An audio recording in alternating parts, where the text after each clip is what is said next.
સુરત જિલ્લાના પલસાણા તાલુકાના જોડવા ગામે સંતોષ ડાઇંગમાં બ્લાસ્ટ બાદ આગની ઘટના બની હતી। દુર્ઘટનામાં 2 લોકોના ઘટના સ્થળે જ મોત નીપજ્યા હતા। 20 જેટલા લોકો ઇજાગ્રસ્ત થયા હતા। તેમને સારવાર માટે હોસ્પિટલ ખસેડવામાં આવ્યા હતા। હોસ્પિટલમાં સારવાર દરમિયાન વધુ 7 લોકોના મોત થયા હતા। આમ કુલ 9 લોકોએ જીવ ગુમાવ્યા છે। ત્યારે મિલ માલિક સહિત 4 આરોપીની પોલીસે અટકાયત કરી છે। જોડવા ગામે સંતોષ ડાઇંગમાં બ્લાસ્ટની ઘટના બની હતી। ગત 1 સપ્ટેમ્બરના રોજ થયેલ બ્લાસ્ટ બાદ આગ પણ ભભૂકી ઉઠી હતી। ઘટના સમયે મોટી સંખ્યામાં કામદારો પણ કામ કરતા હતા। જે કામદારો પૈકી 20 જેટલા કામદારોને ઈજા પહોંચી હતી।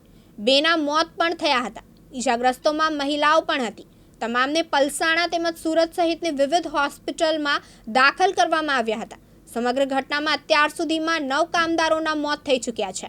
ગત 9 તારીખના રોજ મિલના જવાબદાર કર્મચારીઓ વિરુદ્ધ બેદરકારી દાખવવા બદલ ગુનો પણ દાખલ કરવામાં આવ્યો હતો। ગઈ તારીખ 1/9/2025ના રોજ પલસાણા ખાતે આવેલ જોડવા ગામની સીમમાં આવેલ ફેક્ટરી સંતોષ મિલ ખાતે જે ડ્રમ વોશર ફાટવાથી અકસ્માત થયેલ, જે ડ્રમ વોશર ફાટવાથી ઓઇલ લીકેજ થયેલ, જેના કારણે આગ લાગેલ, જે આગ ફાયર બ્રિગેડ દ્વારા બુઝાવવામાં આવેલ અને જે તે વખતે 2 વ્યક્તિના સ્થળ પર મૃત્યુ થયેલ, જેને 22 લોકો ઇન્જર્ડ થયેલ, જે લોકોને શિવમ હોસ્પિટલ તેમજ એપલ હોસ્પિટલ ખાતે દાખલ કરવામાં આવેલ અને આ બનાવ બન્યા બાદ અલગ અલગ તારીખે 7 વ્યક્તિના મૃત્યુ થયેલ। આમ કુલ 9 વ્યક્તિના મૃત્યુ થયેલ હોય અને હાલમાં 11 વ્યક્તિઓ હોસ્પિટલમાં સારવાર અર્થે છે। બાદમાં જ્યારે આ બનાવ બનેલ ત્યારે ભારતીય ન્યાય સંહિતા 2023ની કલમ 106, 125 A, B મુજબ ગુનો દાખલ કરવામાં આવેલ અને ફેક્ટરી ઇન્સ્પેક્ટરનો ગઈકાલ રિપોર્ટ આવેલ, જે રિપોર્ટમાં તેઓએ જણાવેલ હોય કે જે ડ્રમ વોશર ફાટેલ છે તે ડ્રમ વોશર ખામીયુક્ત હોય તેમજ જૂનું હોય અને તેમાં કાટ લાગેલ હોય।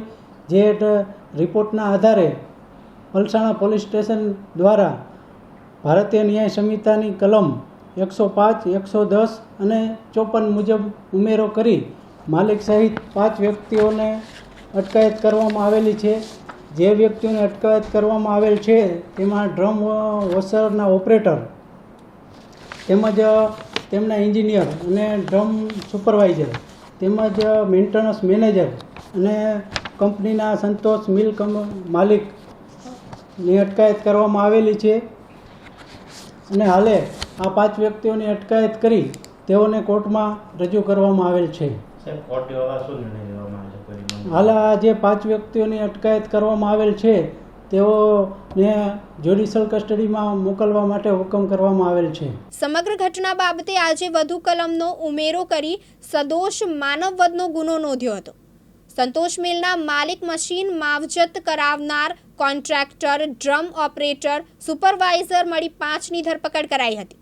જોકે દર મહિને ડ્રમ તેમજ મશીનનું યોગ્ય ચકાસણી કરાવવાની હોય છે, તેમાં પણ બેદરકારી હોવાની આશંકા ઊભી થઈ છે।